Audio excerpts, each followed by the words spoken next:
Someone needs to hear this. It's not going to satisfy you. Please hear this. This is a sign from God. I don't know how else to explain this, but this is from God. That sin that you are holding on to is not going to fulfill you. It's not going to. Take a step back from the jokes you make with your friend, from the things you've been doing, the sin you've been holding on to fit in with the whole entire crowd. That lust, chasing after that person like an object, it's not fulfilling you. It gives you temporary, this is literally a scientific fact, it gives you temporary dopamine. Lusting gives you temporary dopamine. Dopamine that lasts a temporary amount does not last. That drinking, that partying. Guys, this is not a rule book. God doesn't tell you to stop drinking and partying as a rule. God tells you to come to him and he'll wash you from the desire. I really am just so urgent about this right now because our generation needs to wake up. Look, guys, I love you and God loves you, and this is why I'm making this and this is why I'm saying this. But we need to start waking up to the reality that the sin that you are holding on to is literally nailing God back to the cross. And I have sinned every day. I make mistakes. I grow daily.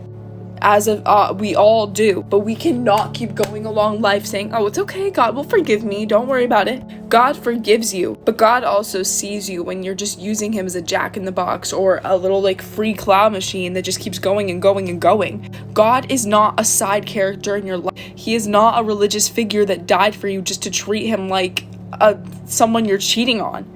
Guys, I want you to think about it in this very literal example, because I know we live in a generation that's obsessed with relationships and lust, so this must be easy for our generation to picture. Picture you love a person so much, and this relationship you have with this person, you love them to death. You know you just love them. They're your significant other. And you tell them how much you love them, and then you tell them how much you love them, but you just go out and cheat on them. You speak all of these words to them. You say all of these things to them, but you commit sin. You cheat on them. You go and you love someone else. And then obviously, since you're cheating on them, your relationship with that person is not good. It's killing you more, your relationship more and more every time, because that's just obvious. Yeah. Look, this is us, but with Jesus, but like 20,000 million cadillion times more, but we just normalize it. Sin is so normalized. You are depressed, you are anxious, you are sad, because you are literally living in sin. You say, well, I haven't killed anyone. I haven't done this. I haven't done that. It's not about measuring what sin is better than the other sin. It can be things as simple as listening to secular music. The stuff you're listening to does have an impact on you, sorry. It can be the shows you're watching, the lust-filled scenes that you're consuming your eyes with, guys. It says in the Bible, our eyes are the lamp of the body. Look, I'm not trying to say this out of urgency to get mad at you guys. I say this because I have a care for this generation to find God. And there's no way this generation's gonna find God without the truth. And I can't force anything on you, but I pray that whoever comes across this video, that this video would plant a seed in whoever it needs to really start waking up. Because guys, God loves you too much to have you stay stuck in the same place you are. Stop cheating on God with sin. And now I hear people say, but I don't know, I don't want to cheat on God with sin. It's just so hard. Guys, from the overflow of the heart, what we consume of is the overflow of our heart. What you are consuming, those shows, those music, it might mean you have to literally completely distance yourself from those things. Distance yourself from some people.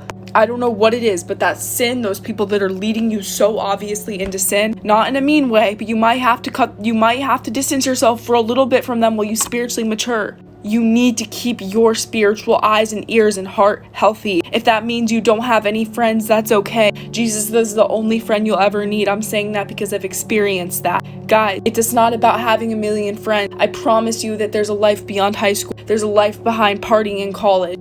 You're not going to stand before that person you're trying to impress one day. You are going to stand before Jesus. Look, I know you've heard this before. You're going to stand before Jesus one day, though, and you're going to give an account for every careless word you spoke. And I am too. Every human being, the person you look up to, everyone is going to give an account for every careless word that they spoke. Please wake up. Look, it could be a million years from now, it could be tomorrow, it could be 15 minutes after I post this video, but those trumpets could sound any second. And now we're not supposed to be fearful about Jesus' return, but we're supposed to live in fear of him and in obedient awe of him. And guys, trust me. Literally just think about it like this. I don't know if any of you guys watching this have ever fallen in love before. like with someone who isn't Jesus, but just picture it for this thing. Imagine you love somebody so much. Are you going to be sitting around? You're so focused on getting to know the person that you love more, the person you just fell in love with. You are so obsessed with them. You are so in love with them that you are not sitting around like, ooh, that girl, she kind of pretty over there. Ooh, that guy, he low-key fine. If you are actually in love with someone, that's not where your brain's going to be going. If you are actually in love with Jesus, your brain is automatically not going to just turn to sin. And if it does, you have to realize that's the devil and you need to rebuke him. And it's not always going to be easy, guys. But I was just reading in Romans 5 about how suffering produces character. And character is what gives us hope.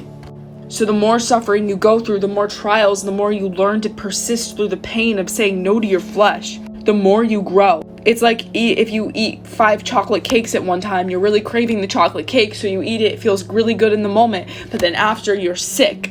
Sin is the same thing. There's a reason God has given us these little worldly analogies to be able to connect it to our spiritual lives, because Jesus is in every single thing. So I just wanted to pray over, I just wanted to make this video, guys.